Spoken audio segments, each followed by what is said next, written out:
Polusi sampah telah menjadi permasalahan yang serius saat ini. Generasi baby boomers adalah awal dari pertumbuhan pesat manusia, dan manusia telah meninggalkan jejak sampah di berbagai tempat di seluruh dunia, mulai dari laut hingga pegunungan sekalipun.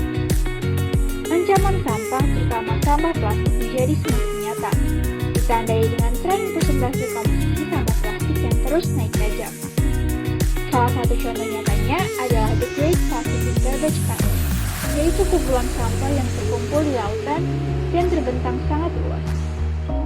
Sampah ini paling banyak didominasi oleh sampah plastik dan ditemukan lebih banyak 180 kali daripada makanan di lautan, sehingga 74% komposisi makanan hewan laut adalah plastik. Selain itu, pada manusia, sampah plastik ditemukan dalam makanan sebagai mikroplastik, mempengaruhi sistem endokrin dan mengganggu keseimbangan hormon manusia. Sampah plastik akan berdampak pada kerusakan habitat laut dan loss biodiversity. Komposisi sampah plastik di laut selalu mengalami peningkatan setiap tahunnya, sehingga pada tahun 2050 diperkirakan jumlah sampah plastik di laut lebih banyak dibandingkan ikan di laut. Visi kehidupan harus sama dengan visi green ideologi untuk pembangunan berkelanjutan. Secara konstitusi, negara Indonesia telah berada pada track yang benar, yaitu pertumbuhan ekonomi yang berwawasan lingkungan. Namun, implementasinya belum dilakukan dengan benar. Metafora persoalan sampah diibaratkan seperti mengeringkan bak air yang sangat besar dan memiliki aliran dari keran air yang sangat besar dengan menggunakan sebuah sendok kecil. Ya, tidak akan ada habisnya.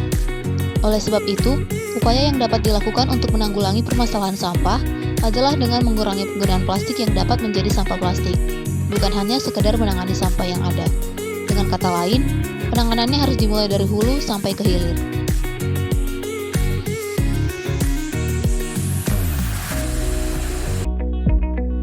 Dalam upaya menyelesaikan permasalahan sampah di Indonesia, tentunya Kemen LHK memiliki beberapa target yang ingin dicapai dari tahun 2019 sampai tahun 2025. Target-target ini disebut dengan Key Performance Indicator. Untuk yang pertama mengenai kapasitas pengelolaan sampah, dari angka 59,35% diharapkan bisa naik hingga 100%. Yang kedua mengenai pengurangan sampah plastik ke laut, dari angka 0,25 sampai 59 juta ton per tahun yang merupakan peringkat kedua tertinggi di dunia, diharapkan bisa turun hingga 0,075 sampai 0,18 juta ton per tahun saja. Yang ketiga mengenai indeks ketidakpedulian, dari 0,72 diharapkan bisa turun hingga 0,30. Yang keempat, persentase masyarakat memilah dari 11% diharapkan bisa naik hingga 50%. Kelima mengenai recycling rate, dari 11 sampai 13% saja diharapkan bisa naik hingga 50%. Yang keenam mengenai pengolahan sampah menjadi energi listrik atau PCL yang sebelumnya belum terdapat di Indonesia, diharapkan bisa terdapat hingga di 12 kota di Indonesia. Yang ketujuh mengenai refuse derived fuel yang sebelumnya belum terdapat di Indonesia, diharapkan bisa terdapat hingga di 52 lokasi. Yang terakhir mengenai pembatasan single use plastik yang awalnya hanya terdapat di 1 provinsi dan 19 kabupaten atau kota di Indonesia, diharapkan bisa mencapai 17 provinsi dengan 257 kabupaten atau kota. Sirkular ekonomi. Apa itu sirkular ekonomi? Jadi karena adanya konsep sekali pakai pada suatu penggunaan produk yang diterapkan pada ekonomi linier yang tidak bersifat sustainable.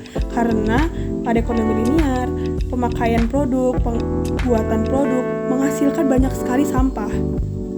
Sehingga pada ekonomi sirkular, kita dapat mendesain suatu produk yang tidak membutuhkan banyak sumber daya dan produk tersebut bersifat sustainable.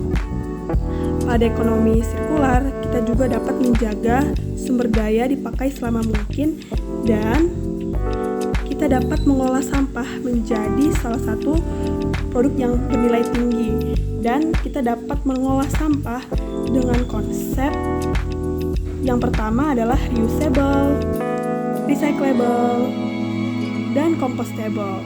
Salah satu contoh dari penerapan sirkular ekonomi adalah dengan melakukan daur ulang sampah, seperti yang telah dilakukan oleh negara Jepang, tepatnya di kota Tokyo, di mana pada saat Olimpiade Tokyo tahun 2020, Tokyo memanfaatkan bahan-bahan bekas dan daur ulang dalam sebagian besar proses pembuatan properti mereka.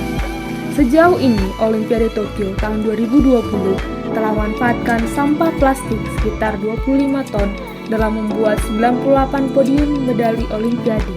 Menariknya, semua podium tersebut merupakan hasil produksi mesin cetak 3 dimensi.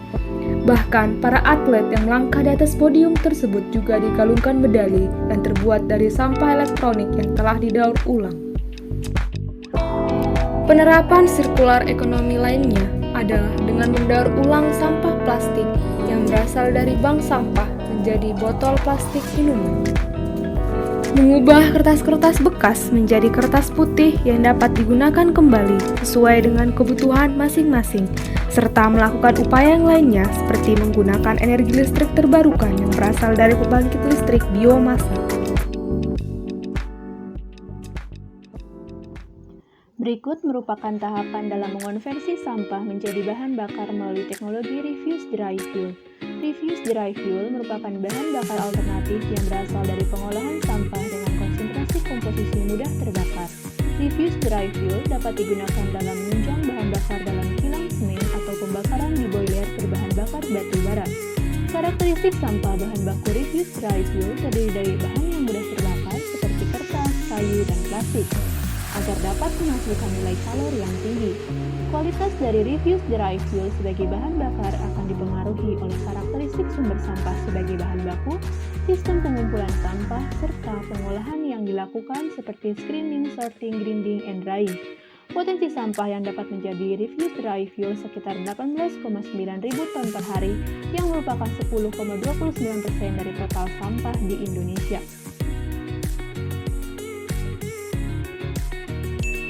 Salah satu penerapan budaya minim sampah adalah zero waste.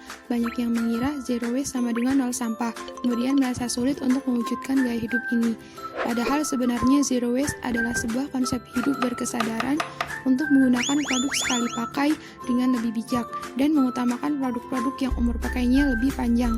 Tujuan dari konsep zero waste adalah untuk mengurangi jumlah sampah dan dampak buruknya agar sumber daya alam tetap terjaga. Beberapa hal yang dapat kita lakukan saat ingin memulai gaya hidup zero waste adalah dengan memperbanyak literasi, update dengan informasi lingkungan, kemudian menerapkan dalam kehidupan.